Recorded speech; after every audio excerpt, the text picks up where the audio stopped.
Coming at you live from the Mississippi Armed Forces Museum on Camp Shelby campus. My good friend Rhino back in the studio, guiding you through the middle of your day with facts, fodder, and fine music. It's going to be a fantastic today as we honor America's and Mississippi's veterans. Veterans Day coming up just in a couple of days on the 11th. But joining us now to kick the show off, Colonel Alan McDaniel. He's a member of the Mississippi Veterans Affairs Board. Good morning there, Colonel. Thanks for coming on again. Good morning, Gerard. Good to see you.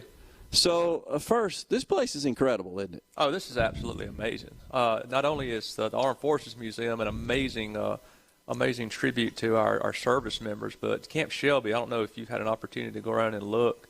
Every time I come down here, and I've been coming down here now for almost 32 years, it is a completely different place every time I set foot on it. It's just I love to show it, and I love to show the Armed Forces Museum. So one of the things that I learned, and I'm digressing a little bit on my last remote here, but it was just a fascinating bit of information, is that when this place was at full capacity, full speed, that's right, it extended all the way down to the Gulf Coast.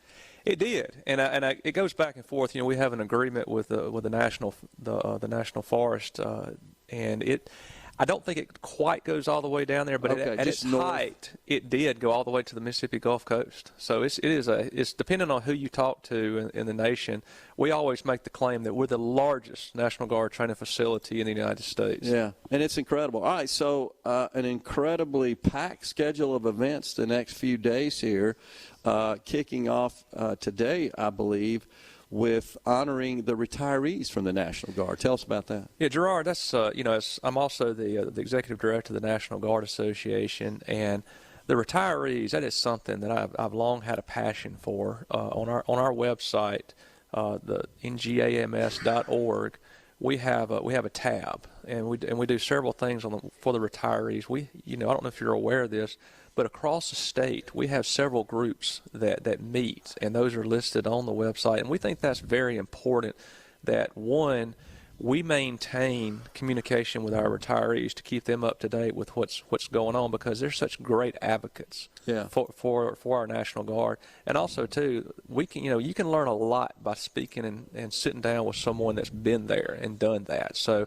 we really advocate for the retirees to stay involved with the National Guard. So how many are being honored today? We did not do an RSVP, but okay, it's in the several hundreds that will show up down here today. It's what we do is each year we have a retiree day here at Camp Shelby, and we're actually also talking of expanding that to other parts of the state, just because we want to have the opportunity for the most retirees. If you live in Iuka, it's hard perhaps to get down here. So we're talking about some other places, but each year we put out for them to come to Camp Shelby, both Army and Air. And so you'll have hundreds, or even well over. We've had over 1,000 that come down here. So you walk outside and you're going to see a large group of people. So what qualifies one to be considered a retiree? What is there a length of time in service? How does that work? Well, it's we put it out to everybody that has served in the Mississippi National Guard, whether it's the Army or the Air. So there's really not a qualifier. However, for the most part, what you're going to get is individuals that have served at least 20 years and actually retired. Okay. I mean that's a name we put on there, but if we've had people that served their initial 6-year enlistment and got out, and they still want to come back and maintain a connection to the people they served with. So is there any particular narrative or talking points in terms of recognizing these retirees and thanking them for their service? What's the message there? Obviously, what they do is they want to recognize them as a group and thank them for coming together in their service. But what retiree does is two things. One is it allows them a central location and time to come back and one, see what's been expanded here at Camp Shelby and see what their friends are doing. Yeah. And then also, too, this is the Adjutant General's time that he can give them kind of a comprehensive update on what's going on with the military today and what's going on with the Mississippi National Guard. Well, I assume their families will be accompanying them as well. You'll have several. Several will have their wives. If their kids. A lot of these retirees are obviously a little older, and so their kids maybe have moved on, or their kids may be serving. Yeah. And so they'll have families, but for the most part, what you'll get is this is a time for buddies to get together and get together and talk to each other. So you'll have a lot of people that don't bring their spouses, whether it's men or women, and this is a time for them to get together and see somebody they may not have seen in a year or several years if they haven't been to this program previously. Well, a key aspect, and I know you've been in the military a long time, a key aspect, Colonel, for those who serve is that special bond that they develop by just being part of the same experiences, the same challenges, the same obstacles they overcome. That's part of creating a cohesive unit. Right, and Gerard, that's a great way to put it, and you really summed it up good, because we have these retirees that come together and they want to stay in touch. As a matter of fact, we want to encourage your retirees to tell us, hey, you tell us what's important to you. For instance, Colonel Glenn Odom called me a few years ago, and he said, Alan, we've got a problem. Some of the retirees that have passed away, they may not be on social media, or they have no way of knowing, and they'd like to reach out and either attend the funerals or at least call the families, call the widows or the widowers, and tell them that they're sorry for the passing, or at least do some type of recognition. So we actually have a place on our website where we do tributes called Fallen Heroes.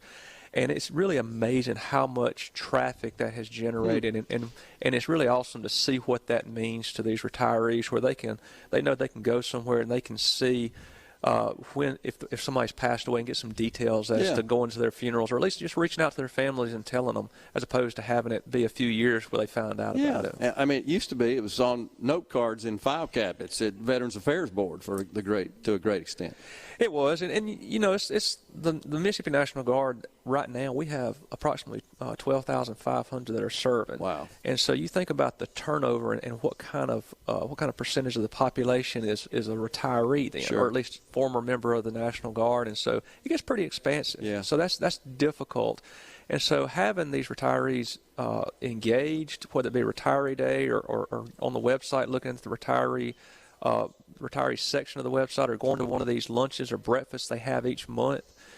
That's a way for them to stay connected and understand what's going on today. We've also got, and a couple of guests will join us about this, but the 65th Infantry Division, a fascinating story about that and its connection to Mississippi and Camp Shelby. I don't want to spoil any of that, incredible, but it's an incredible story, and it's certainly it would take longer than the segment I have here to go into detail on that one. But I think you're going to really, really enjoy, and the viewers will really, really enjoy hearing that story and hearing about that. Well, Colonel Prine took me through the exhibit. Did it? Earlier, and it's fascinating. Isn't this museum it's incredible. Amazing? You can't say enough about it, and I'm so sorry that the first time I was here was when I did the remote in May, and after that was blown away. But the good news is we received so many comments and so much feedback at SuperTalk from people who said because of the remote we did here, they got in the car and they went and visited. Well, and you got to. Oh, well, absolutely. And I tell you, one of the things that we do try to emphasize is, we want school groups to come here. Yeah. I've brought leaders of some of the schools down here to see that, but a lot of people don't realize that if you have got an ID, you can actually get on Camp Shelby and come to this museum, and that's important, because even though obviously this is a National Guard training facility, this museum encompasses all armed forces. Right. And, whether you were Army, Navy, Marines, Coast Guard, we've got exhibits from all the wars, and we tell Mississippi stories. Yeah, it's a focus on Mississippi. It is, but the big takeaway that I want from that is that if you're never served in the military, you can bring your family down here, and you can see a lot of Mississippi history down here, and it's free. That's another great benefit. It is so well done, and it's such a great tribute to honor those who serve, but in particular to emphasize those who were Mississippians that fought for our country and served in all the various wars through the years. It's just incredible. It's a chronology of that, if you will.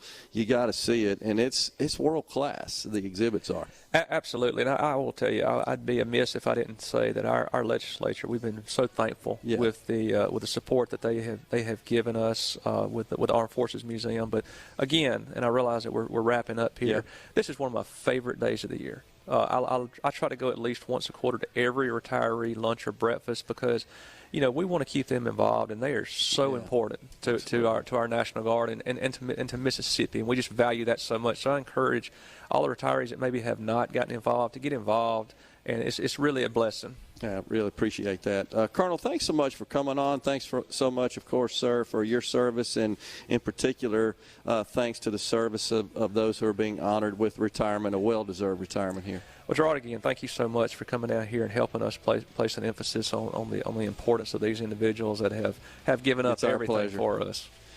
We've got Charlie Geimenhart, the 65th Division Reunion Coordinator, coming up next. Stay with us middays. We'll be right back.